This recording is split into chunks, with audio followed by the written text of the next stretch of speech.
You are listening to the Horse Radio Network, part of the Equine Network family. What a beautiful day for horses in the morning. You are listening to the #1 horse podcast in the world. Here is your entertaining look at the horse world and the people in it.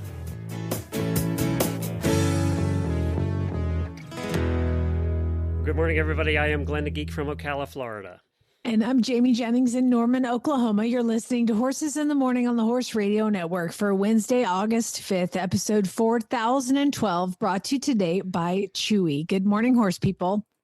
Join up is that business where you're pulling them away from what they consider to be their safe herd, and you're finding a new herd.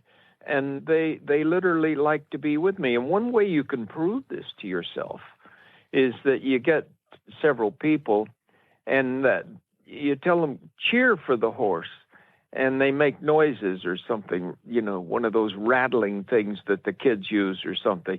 And the horse will run to you after join up, and you give them a rub and walk away. And pretty soon you are a part of their life's herd. Well, I think Monty made the world part of his life's herd, and that's what we're going to talk about today. This is our special tribute episode to Monty Roberts. Most of you that listened to Monday's show, and I know there were a lot of people tuning in for the first time to that episode, know that Jamie especially, but Jamie and I both have had a relationship with Monty, in my case, for almost 20 years now. And the family, I knew Debbie better, actually, because I worked with Debbie on her show for so long, and Jennifer co-hosted for a long time. So we spent a lot of time with the family, and you got to spend a lot more time with Monty personally. But today is all about how he affected the world. So tell us what we're going to do today. Yeah, as a certified instructor, and one of the very few in the United States, there's so many instructors that, like Monty couldn't walk through an airport in Europe because he would be surrounded. And so what we've been able to do is I contacted 4 certified instructors from all over the globe. We have Denise coming on from Germany. We've got Miguel from Brazil, Joanna from Wales, and then also Claire from England. And we're going to talk to all of them and just talk a little bit about Monty and what he's meant to our lives and some of the fun stories that we have associated with him. So I'm excited to have all these awesome people on. It's so fun to have a global connection to a human. I mean, he's just everywhere. He's pervasive in everything that all of us, especially the certified instructors, do. So I'm excited to share some stories with them. And it's been amazing on my Facebook feed yesterday, and I'm sure on yours, the amount of posts about Monty, and from the mainstream press, not just horse people, but a lot of the major publications around the world have posted about him as well. New York Times did an excellent article on him. And, it's been heartwarming for me to see non-horse places posting about him. Yeah. And, I'm also very conscious about like a lot of the stuff, he suffered at the hands of internet warriors for years. And so I've been very careful reading all of the comments of all of these people that are posting, and I haven't seen anything negative. It's so nice. There was a lot of negative, especially early days of Monty, for sure. And I also did the same thing you did. With trepidation, I started reading comments, especially on the New York Times and those kind of posts. And I was shocked also. I didn't see one negative, and I thought they would come out of the woodwork. I really did. Well, it's a polarizing thing. What he did was he changed the way horses are trained and broke tradition. And so a lot of people take offense to that, to have their concepts and their methods be told that there's a better way. And so with Monty telling everybody there's a better way, there's a lot of people that get really upset about it. I mean, I can't post anything on the internet without seeing 10 negative things. And imagine doing it for 91 years, like to be training horses for 91 years, all the people that disagree with you, he just had to take a bunch. So it was so heartening to see all of the wonderful comments. And it's been amazing too, all of you guys have reached out to me to make sure I'm okay. And I'm like, oh my gosh, like I just want to make sure everybody else is okay. So it's so nice hearing from so many wonderful people that I've seen recently or haven't heard from in a long time reaching out to me to make sure I'm doing okay. And I just want to make sure everybody else is okay. And so that's kind of what we wanted to do today, was just to reach out to some of the instructors that I know that, you know, he changed all of our lives. And so I'm excited to have them on and let y'all hear a little bit. I mean, an accent from every part of the country. So it's going to be really fun. All right, let's hear from Chewy. And then while we get everybody set up, they're all going to be on Zoom. So let's get everybody set up and then we'll chat around the world. Jump right in. Managing your horse's medications doesn't have to be complicated. Chewy makes it simple.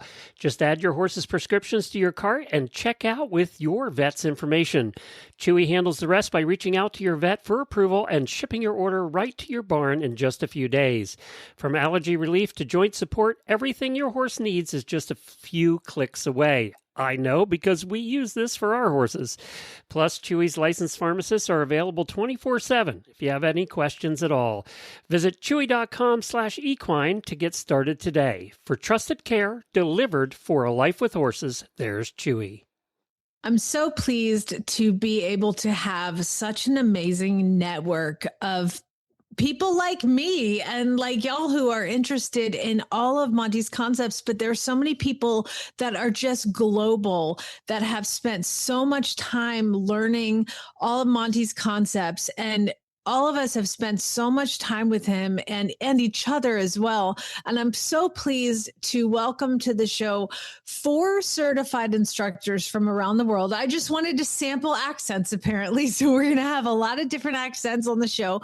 And what was cool about this, and if I'm being honest, I sent a message out to 4 instructors and I said, do you guys want to come on and talk? Because I figured with 4, maybe 2 would show up. And all 4 immediately were like, absolutely, we're in. And it shocked me because last time Joanna was on the show, she said, I'm never doing that again. So I'm pretty sure Denise did too. I remember but that. Here they are.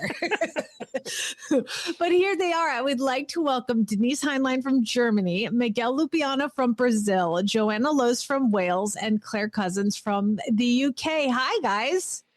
Hello. Hello. Hey, Jamie. How's it going?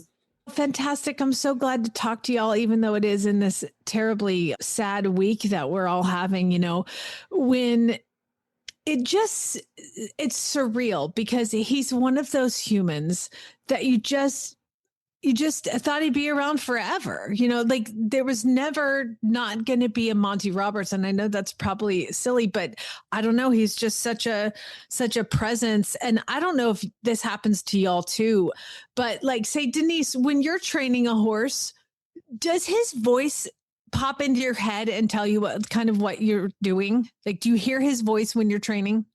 Definitely, there are moments where I can hear what he would suggest me to do differently to get to my wanted outcome. Yes. Yeah. And Miguel, I do know that, you know, when I did my advanced exam, I got the second highest score on my presentation. And when I was having our meeting and he told me I got the second highest score, I said, who beat that? And he said, Miguel from Brazil. Yeah, that was a very nice time. And yes, to be with Monty was really good. And met all the instructors around the world. And everything was so nice. And this was a sad week. And I'm here in California. I'm here in the valley, close to his farm. And I will be there next weekend for a class. So I don't know what's going to happen after all this and be back to the Flags Up Farms and teaching a classes over there. Yes, it's very sad. And in our mind, it's let's start everything again and keep his legacy on and keep going. That's what's beautiful about what we do is, there's so many phone calls and emails. Joanna, I'm assuming you're getting a lot of phone calls and emails of people offering condolences and stuff, but just how is this kind of like when you're training horses, is he in your head? I hear his sayings and I hear them in his accent, and it's so clear. Yeah, all the time. Even things like just when the horse does something expected and he goes, holy moly. But yeah, I completely agree with you. It's somebody that even though he was 91 and we know he was old and we knew it was imminent, we never thought it was actually going to happen. It's kind of like the Queen. We never thought the Queen was going to die. She wasn't supposed to, Mm-hmm. It's true. It's true. So I guess, Claire, starting with, what were you doing before you started training with Monty's concepts? So I had my own horses and I was helping my sister with running a livery yard. Yeah, so I was kind of just looking for another way of training them. We had some quite interesting horses, characters when we were growing up that no one else really knew what to do with. So we kind of took them on. My mum had always studied Monty's methods a little bit, like she'd read these books and things. So she kind of did a lot of things his way anyway. So it was all quite interesting when I first met Chris Morris and we did the horse psychology course, a group of us at the stables. That was how we first sort of got everyone together and did it. And then, yeah, I just found it so interesting. I just had to carry on. So I ended up doing the other modules. But yeah, it was just from having my own horses really and an interest in it. That's where it kind of all started. That's kind of how I am too. Like the more I learned, the more I wanted to learn. And I'm interested to hear from Miguel because Miguel, you are from Brazil, which is notoriously fairly, and correct me if I'm wrong, but I don't think I'm wrong, fairly violent in their horse training. And then here comes, you're like, I want to find something better. So tell me about how that transition happened. Yes, Brazil, we have a, let's say, traditional way to train horses. And another way, there's a good trainers over there. And I had luck to have those trainer to teach me how to do in a nice way. But since Monty went to Brazil, many things changed over there. And for me, it was a surprise because when I came here for the first time, I was a Monty special training for Brazilians. And I was already a trainer in Brazil. But I saw many nice things, easy things to do with the horses. So that's the concepts since Monty went to Brazil changed a lot in Brazil. Yes, we still have some traditional ways, some violent ways to train horses, but you don't. Since he was there, everything changed, and the mind of the trainers, the mind changed a lot. And for me, it was nice upgrade on my train way. Wow, cool. Yeah. So Denise, you were I think you pretty much the instructor for all of us here on the board. You kind of started, you were the head instructor when I started coming to Flags Up. And I guess, how did you find Monty? I have found Monty. I mean, as everybody else, I think I've read his books, and I went to my 18th birthday. I got from my friends a ticket to one of the shows, the early shows in Germany, and that fascinated me. But at that time, I didn't really want to work with horses professionally. Changed a little bit after I studied languages, and then I went traveling, and somehow the horses didn't really let me go. And then I found out about a place in Germany where I could study equine communication science, and Monty actually was part of it. And that's when I started to really see or get to know him, personally, and saw like in more detail his work, and that completely, astonished me how the horses were motivated and they are really looking for the communication with him. And yeah, that's basically the time where I decided I want to directly study with Monty. And, I skipped the university after 3 semesters and went to go and learn in California and from Monty. And you lived there for years. It's so interesting to see. Probably, I always tell a story about when you were training me, because one of the things that you learn is with the concepts is not only to control the horse, and like their pulse rate, but to control your own pulse rate and to be utterly predictable and to be smooth. And I started, my first course was the Gentling Wild Horses with Joanna was actually in it with me. And I just remembered Denise telling me I had to be smoother. It's just like so much more gentle and peaceful. And, Monty always says, move like you're in heavy oil. And I've kind of taken that as like, when you're going to touch a horse, think about Tai Chi. Like you're going to slowly reach out and slowly come back and be just completely predictable and smooth. Denise, talk about the journey that you've seen, the transformation of the students who, like me, came as a hot mess. And now I've been doing it for years and years and fairly confident, with what I do most of the time. But talk about how that had to be interesting to watch all these people make these transformations. Yeah, as you said, I mean, there are many of the instructors I've been, teaching with Monty together. And as you said, like the transformation, it's incredible. Once you see how like aware horses are to those tiny gestures and breathing, and also your mindset, how they respond to just the thought of our mind, but that kind of mirrors your body.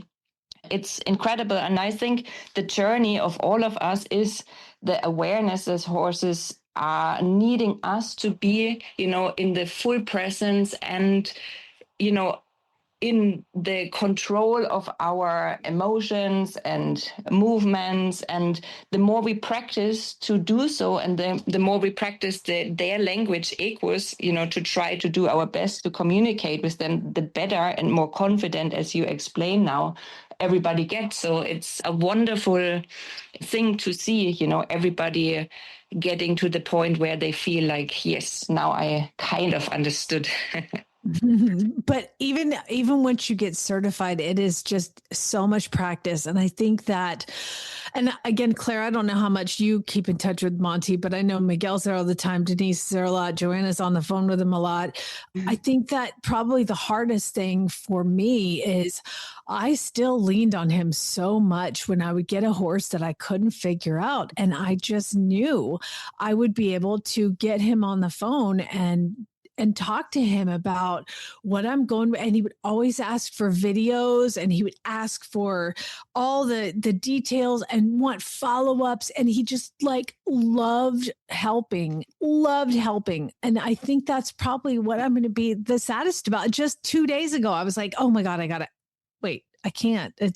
I think that's going to be the biggest, hardest thing is he's not in my corner where I can just give him a call. I'm never going to hear him. When I show him a picture, this is what he would do. I'd show him a picture on my phone and he'd go, why isn't it moving? I'm like, wait, it's a picture. No, but make it move. Monty, you want a video? Gotcha. So that's part of the thing. I think I leaned probably on him a lot. Let's see. So Claire, tell me what you're doing with horses now. I think it's just amazing that you could just pick up the phone to him. How many instances would you actually be able to do that with the top real, person that started it all? It's crazy. Yeah. But yeah, now with horses, so I've got my own. I've got Exmoor ponies that I got off the moor. They're semi-feral, so I've spent most of my time training them. I have run a few courses now. I'll actually have the first steps to Monty's methods for this weekend. So that'll be interesting. And yeah, I hope to do the join up in September. And I also did the intro course with Chris Morris earlier this year, which went really well. So yeah, the Exmoors are kind of trained up for that. So you're training feral Exmoor horses in Sussex, England. Okay, that's crazy. And then Joanna, okay, that just sounds romantic, actually. I know. I just trained feral. They're not completely wild, but yeah, mostly unhandled when we take them on. And because they're a rare breed, so it kind of helps the breed a bit. There's not many places where they can go. They all have to be. The breeding has to be managed. They all have to be rounded up, and the foals get sold every year, like to keep the breed going, really. Yeah. So my plan originally was to take them in, train them, and be able to rehome them to people like that would have a horse on like a general livery yard, because you couldn't just get them off the moor and just have them on a normal livery yard. It just wouldn't work. So I was kind of planning to do that bit in between. But I've ended up keeping most of them so far, so that's going well. You fit right in, Claire. You fit right in. And then, Joanna, you're training. Tell everybody what you do, because I love what you do, because you do also a lot of feral horses. I do, yeah. There's quite a few sort of feral Welsh mountain ponies that I get to work with, but that's alongside, I do quite a lot of starting young horses. I've got quite a busy training yard where I've got anything between 8 to maybe 12 of my own horses, but I don't count the mules because they're not actual horses, or the colts because they're only little. We don't count those. And then I've usually got about 8 to 10 horses in training as well, which could be some feral ponies that are just coming in for handling, or starters, as you know, first saddle, first bridle, the early parts of their education, and then a handful of behavioral issues as well. So yeah, it's definitely enough to keep me busy. And so yeah, I've got a huge amount to thank Monty for. Yeah. And so, Miguel, I know you do a lot of starting racehorses. Yes, I did that. I took 2 seasons and I started yearlings, and it was tough because the season starts around October and ended around April. So on this time, I had to start around 50, 60 horses, and it was really tough. But now I'm not working with those aliens anymore because they changed the business over there. But so what are you mainly training right now? Well, I don't know if it's more easy or more tough, but I'm working for a rescue ranch. So the idea is to rescue horses from many different injuries or places they are not good, or auctions they sell for a slaughterhouse. So they brought those horses to the ranch, and we had to see what they had, and literally we have to read them and see what's the problem they have and try to change them to a very nice, easy horse to ride, pleasure horse for a trail or something else. Yeah. So that's a big challenge. And in another way, I was working with Return to Freedom. It's a sanctuary here. And I was working with a few Mustangs here, and to the same way, to make them very nice and easy to be adopted. And I find too, Miguel, that the rescue horses are oftentimes tougher than the unhandled ones, or the Mustangs or the feral horses, because these guys have in their brain a lot more negative pictures than a blank slate does. So that's a big challenge. So congratulations on doing that. Denise, what are you doing with your education and your days? Well, as you know, I'm bouncing around on the International Learning Center in California and the European Learning Center here in Germany. I'm teaching people. That's been somehow my, how do you say, my calling, apparently, because I started off, I want to only work with horses, and then I end up as the head instructor and going all around the world teaching the concepts of Monty. Okay, so you're training people, Miguel's training rescues, Claire's training Exmoors off the hillside, and then Joanna's going to auctions and buying Welsh cobs that are feral, and by the way, the most amazing mule show jumper, like that we can't even talk about. But all of these things, and these are all stemming from Monty himself, just this education. I don't think any of us would be able to do what we're doing if we hadn't have had this education. So I guess what I'd like to ask each of you next is, what is the biggest way that your life has changed because of him? I'll give you my answer first. Like, it just made me a better human. It made me better with the horses, but also better with people, and just better with all of my interpersonal relationships, because you get a higher level of patience, a higher level of like pausing before reacting. And it's just made me, it's changed my brain. As like how he always says, you have to change the horse's brain. He's changed mine. Let's see, Claire, what do you think the biggest thing that has changed in your life because of him? Definitely with the horses. Like I said, we had some when we were growing up that we didn't really know what to do with all of the time. And I think it's helped that I feel like I should have done this sooner, because I could have helped those horses. But I have at least been able to help the ones that I have now, and hopefully in the future, and I'll be able to help the people that have been on our livery yard, because where they've been having issues with their horses. And I think one of the funniest things for me is I've actually used Monty's concepts. I had a baby in 2025, and I used the breathing with her. Baby. It actually works.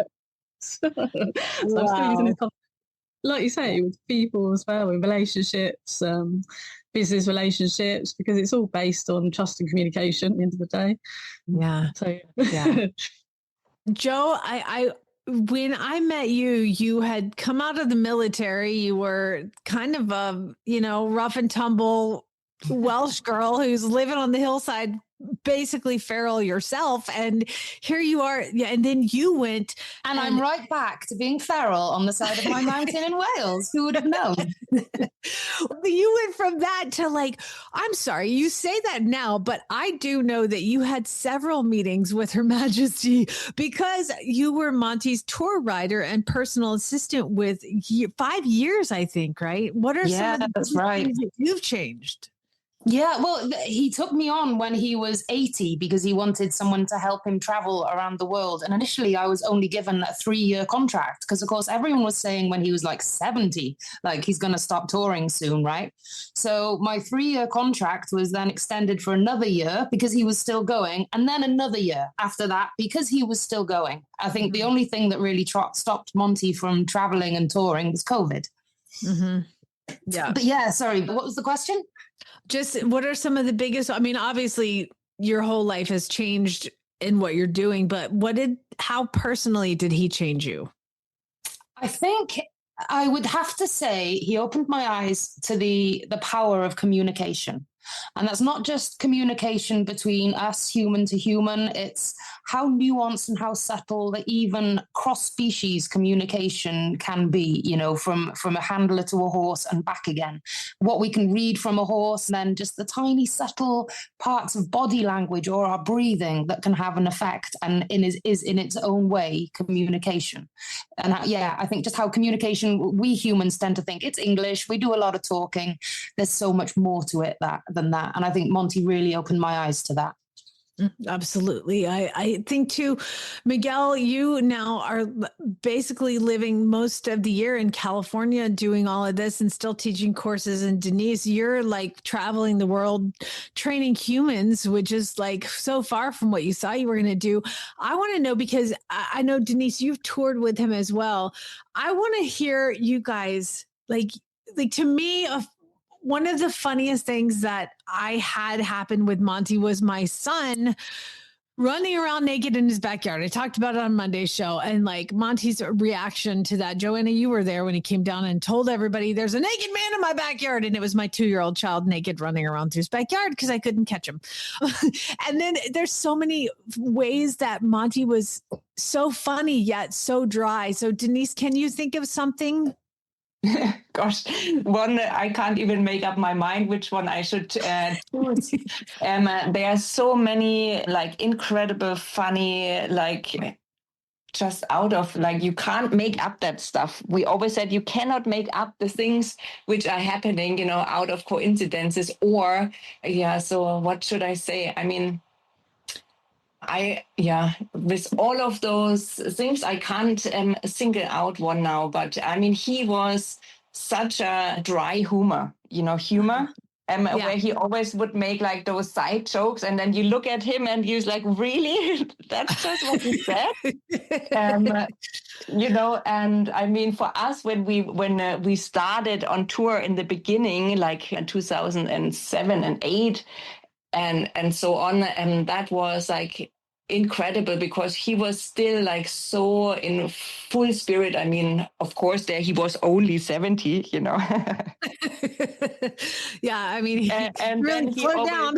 yeah, kind of in the evening showed us his lasso tricks and so on, and made fun of us little Europeans who don't know about all of this cowboy stuff, you know. And we were just like so amazed by all of the details and stories he would share with us.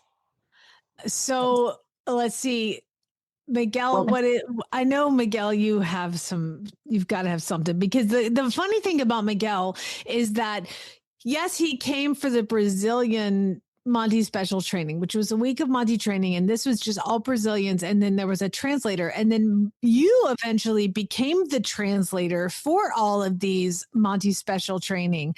So and being a man, he loved having a man around, because like, it was just all us chicks. There's just girls everywhere. And he finally got a big Brazilian man to like hang out with. So talk to us about your relationship with him and something funny. It was very nice. So the beginning, as you said, and I came for Brazilian special training, and then I saw nice things, and then I decided to become a certified instructor. And yes, so next year, they called me to be a translator. And what's funny, because sometimes it's not easy to be like that.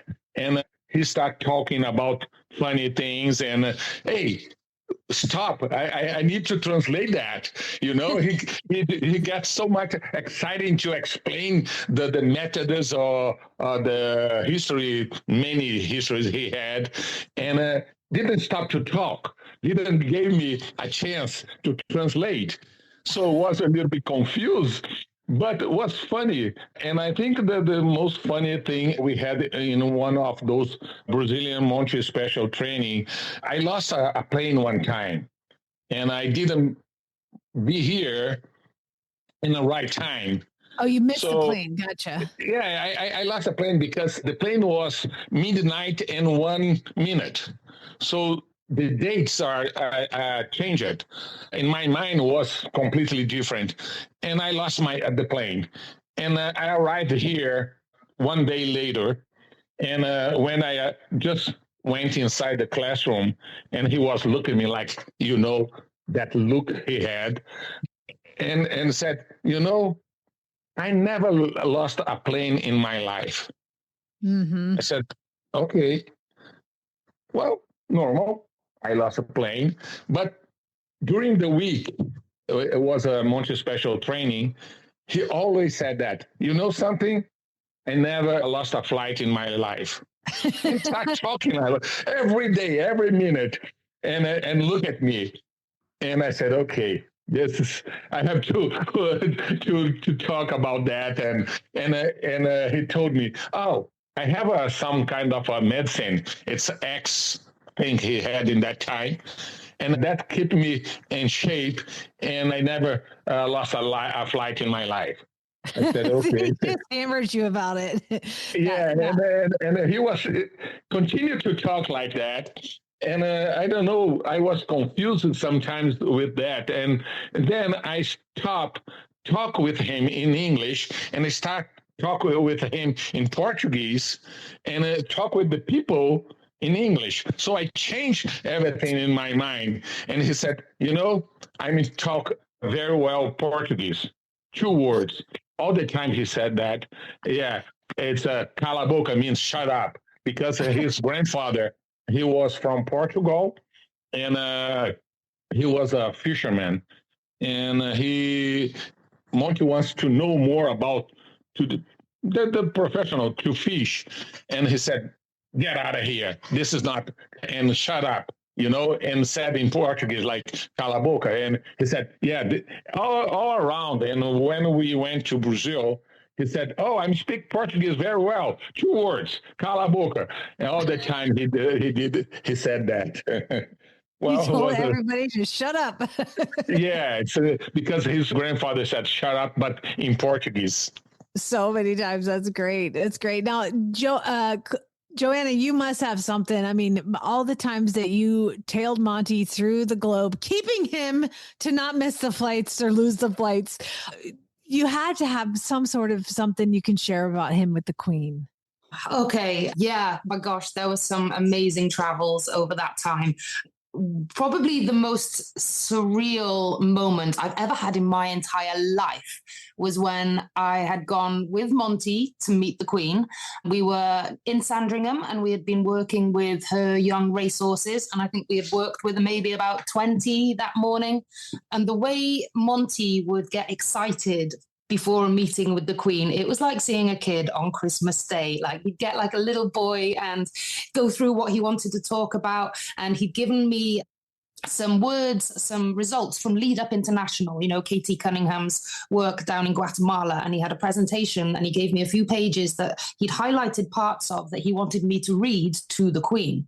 And of course, I'm there thinking, oh my God, I'm going to be reading to the Queen. So it was so we went in. The Queen came and she offered us both a cup of tea, which was maybe the most surreal thing ever for me to begin with. We went through into this really cozy, old cottagey kind of living room. And then I was sitting in a room with Monty and the Queen of England. So again, my head is spinning at this moment and I'm expected to read something. And so Monty and the Queen were chatting for a little while. And then Monty asked me if I could read out what he had prepared. So I'm sitting there trying to do my best ever reading and speak as well as I possibly can. And of course, I'm looking at this piece of paper and I'm too scared to take my eyes off this piece of paper and look up in case the Queen is looking at me. I don't know. Maybe you're not allowed to make eye contact. I was slightly terrified. And then I was just reading all these pieces, reading through. And then I just became aware that the door on the side of me had opened and a pair of slippers had just sort of come into view just down to my right hand side. And suddenly Monty jumped up. So of course I looked up and it's Prince Philip. And he stood there in his slippers and he walked forwards and he actually stood on the paw of a corgi that had been lying underneath the coffee table. And of course, the corgi yelped a little bit and scuttled away. The Queen just sort of tutted at him. And Prince Philip said, "Oh, talking horses, are you? I shall leave you to it." And that was it. He turned around and he left.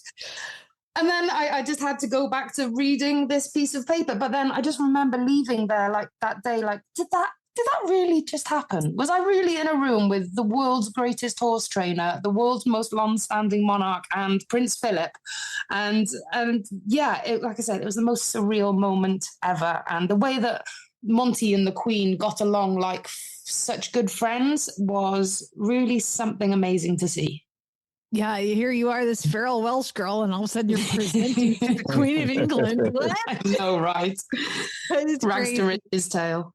Absolutely. So I do just want to take this moment to brag, and I know that you guys on here will appreciate it, but I just completed the movement with Monty back in June, and I had to do a starter, and on Sunday, we got the rider up and she's trotting around. And this was a super sensitive 2-year-old thoroughbred filly. And it was just a lot. And there was all sorts of stuff going on outside the round pen. But I got the rider up and she trots around. Everything is great. I think we had her loping around. It was perfect.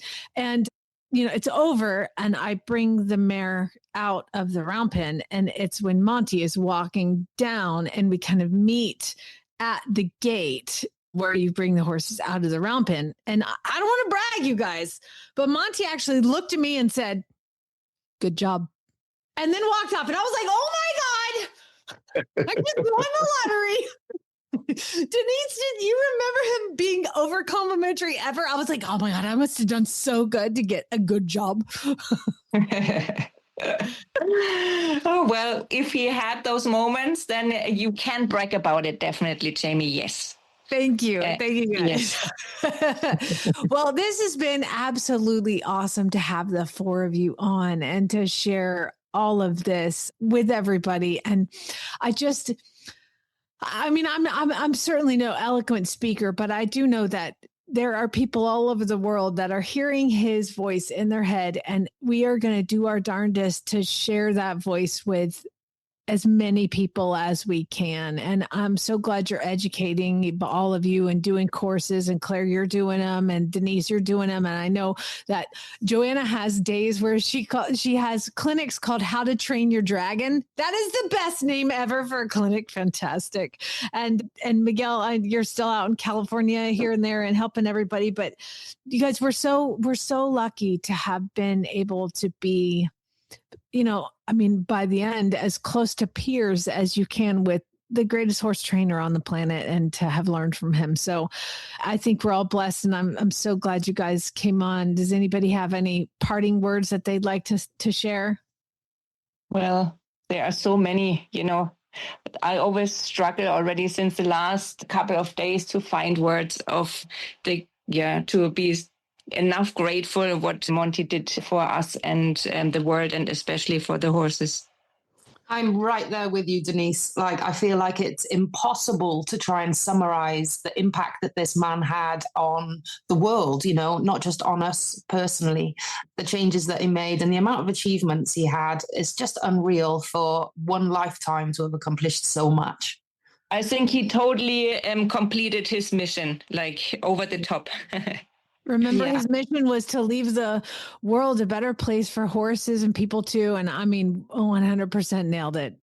As horse owners, we have an unlimited supply of love for our animals, but we tend to underestimate the cost of their care. Routine and unexpected expenses can quickly add up, making it hard to keep pace. So wouldn't it feel great to be prepared with a budget-friendly way to manage these costs? The Care Credit Health and Animal Care Credit Card can help give you financial peace of mind.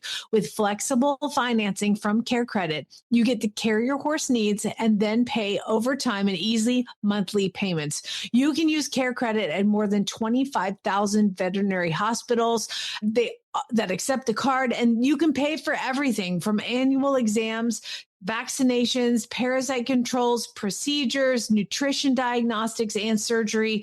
My small animal also takes it. Large, small, they don't care. Care Credit, it's your card for a lifetime of care, subject to credit approval. To learn more and apply, visit carecredit.com/horses and pets. That was fantastic to hear, to just sit back and listen to you all talk, and to talk about how he affected you all differently, but in much the same way. And a lot of it was just in the same way, right? And I think, as you said, his legacy was leave horses better off than when he started. And I think that he's accomplished that. Is the mission done? No. And I think that's where you and all of the certified instructors around the world come in. It's so funny because I was thinking about it as you guys were talking. By the way, the story with the Queen was hilarious. That was so good. But as you guys were talking, I was thinking, and you don't realize this, and you're going to hate I'm saying it, but I'm going to say it anyway. Boy. So you say that you hear Monty in your head. I hear you in my head.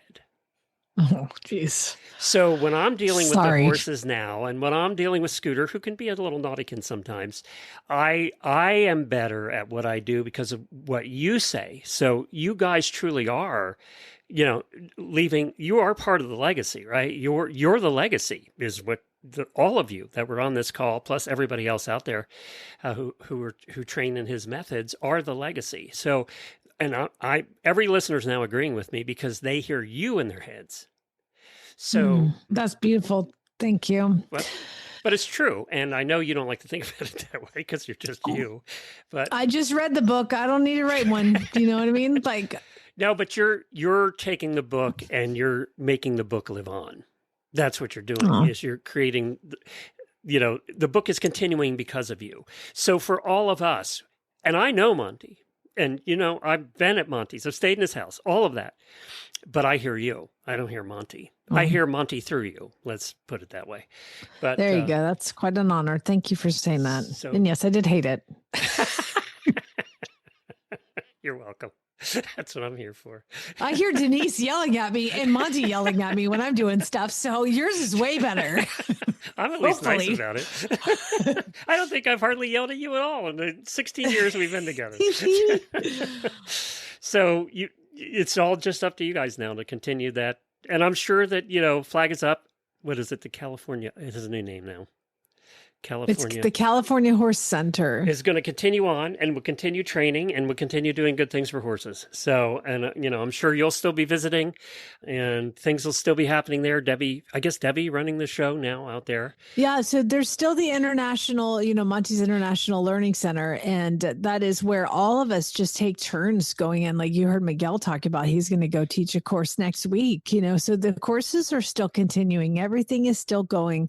My course is sold out and was, a couple months ago, but I plan on having, if you guys are interested in anybody in coming to do one in the spring, maybe I can add one. Cause I do think that that's the mission is, I'd love to help the individual horse, but I think that now that he's gone, the bigger mission is going to be to teach people how to help and the spider web of that. And that's kind of what he did in establishing this school, was to see the ripple effect of teaching. If I teach, I can help one horse, but if I help a human, they can help 100 horses. So then we're helping in exponential ways. So I do think it's important. It is quite an honor it's certainly not why I got into this. I just wanted to be better at all of it. And his ways were better. They're better. They're just better. Like you hear Miguel talking about it. Like this is a giant Brazilian man who's been around horses where like they were so rough, and how like just Monty going there changed Brazil and the way that they work horses. It's one of his biggest accomplishments, if you ask him, was how the violence has changed in Guatemala and Brazil and all the South American countries. So it's quite an honor to be included in that group of people. And yeah, the mission just got more serious now. So I'm 100% in. I'm on board. Very good. Well, for normal listeners or for everybody, if you're just tuning in, hit subscribe. I don't think I've ever said that, to be honest, in 4,000 episodes. So subscribe to us. Tell a friend. We'd love to have you back. Our shows are a little more light and lively than this usually, but our best to Debbie and to Pat and to everybody Marty, out there, Marty, and just everybody out in California. We're thinking about you all and we love you all. So, and thank you for being part of our lives and allowing us to be part of yours. I put a little montage. Monty's been on this show, dozens of times. I mean, I looked today and it was a lot of times. And what I did is went back through 4 or 5 episodes that he was on. Some he was answering listener questions. Some you were interviewing him at his house and answering listener questions, things like that. But I just put some very short clips together, about 5 of them, I think. It's like 2 minutes long, of Monty, and just kind of just says who he is, right, with these clips and his thoughts about horses. I'm going to play the show out with that. Auditors, hang on. We're going to hang around and do a post show for you as well. So I can't think of a better way to end this show than with Monty. Once you get on the mindset of the horse, once you get into their brain, you just step back and think, what's going on here? And then you think about ways, just like your horse that won't go away from you in the round pen. Think about ways to cause it to happen and be a good thing and not a bad thing, and you'll probably get it done. But as soon as you get a good join up and that mare thinks of you as a friend, they will invite you in to help. They're in trouble with this pain in their body, and they will invite you in to help. It is very rare that a mare that has been joined up ever causes any trouble during the foaling. They want help from human beings, and they consider them to be part of the family. Man, they all have a personality. Horses are a lot more similar one to the other than humans are. But it isn't a fact that they are just without a personality of their own. They have one. Some horses are more sensitive than others, some less. Every horse is an individual. Some things work for this one and some things for that. Now, a lot of those things, like the one you did with Thor, work for a high percentage of horses, maybe even as much as 90%. But there will come along that horse that, particularly a retiring thoroughbred racehorse, they've learned that running is their thing, and oftentimes that just happens then over and over again, that they run because that's what nature intended them to do. What is your least favorite word? My least favorite word is "you must." I know that's 2 words, but to indicate that there's force and you must do it this way because I said so, or if you don't, I'm going to hit you. That's my least favorite word.